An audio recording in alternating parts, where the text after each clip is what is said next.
It happened on an ordinary street. I was locking my car when a boy, 15, maybe 16, approached me. His face was sharp, his eyes uncertain. But it wasn't his features that froze me. It was the word that slipped from his mouth. Dad? My hand stopped on the door handle. My body locked. The world narrowed until only his voice echoed in my skull. He swallowed, glanced at the ground. I think, "You're my father." A cold tremor moved through me. My wife's voice, years ago, replayed in my head. He didn't survive. I'm sorry. He never took a breath. 15 years I carried that coffin in my chest. 15 years I mourned a ghost. Now the ghost stood breathing before me. I drove home with his words stabbing at me. My son, alive, not dead. When I confronted him gently, he told me pieces. A name, a figure. $57,000. That was what she sold him for. Sold. The word burned. I thought back to that night, her tears, the sterile hospital light, the way she clutched my hand and whispered apologies. I buried my grief in silence.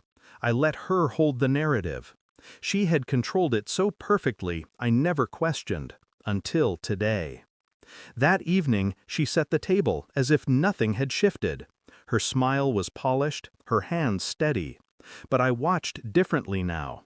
I studied the tremor beneath her calm. She knew.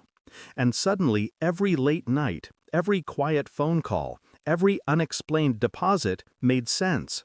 My wife hadn't lost a child, she had sold one. I didn't accuse, not yet. Instead, I built a case, quietly, methodically.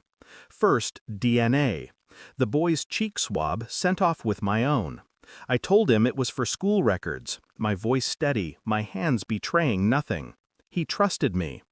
Then, hospital records, archived files, signatures, shifts, a missing nurse, a falsified death certificate, a paper trail that stank of bribes and secrecy, and her bank records, hidden accounts, transactions 15 years old, 57,000, clean, precise, damning. At dinner, I smiled across the table. She poured wine, spoke of neighbors, vacations, the future. I nodded, but inside I cataloged every lie that dripped from her tongue. I became two people, the calm husband and the man counting down the seconds to revelation. The days stretched, heavy with silence. Nights became rehearsals in my head. How I would look at her, what I would say. I let her live her lie a little longer. It made the betrayal sharper. The DNA results arrived on a gray morning. Positive. 99.9%. He was mine. I waited until evening. I set the folder on the table between us. No words, just paper. She glanced, then froze. Her fork clattered against porcelain. Her lips parted. A faint gasp. She tried to speak, but nothing came. Finally, she whispered, "You don't understand." I leaned back, calm. My voice cut through her stammer. "I understand perfectly. You didn't lose him, you sold him." The silence pressed down like a stone. Her face collapsed into tears, but I felt nothing, only clarity. I placed the second folder beside the first. Bank statements, transfers, the sum circled in red ink. Her eyes darted over the pages. She shook her head. "Please," I interrupted. "You traded blood for money. You made me bury a child who wasn't dead." Her hands trembled. She reached for me, desperate.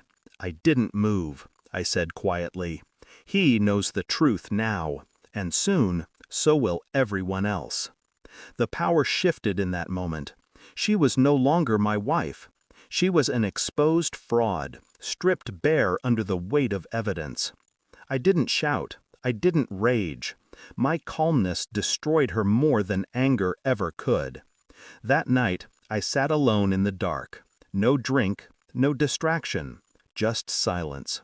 I thought about the boy, my son. 15 years stolen, traded for a price. He would never know the father I should have been, but he would know the truth. She would live with her ruin. Every friend, every relative, every glance at her reflection would remind her. The lie she built had collapsed, and I was the one who pushed the first stone. I felt no pity, no forgiveness, only release. The past had been buried under a false grave. Tonight, I dug it up and left her standing in the wreckage. I had mourned a child that never died. Now she would mourn the life she thought she owned.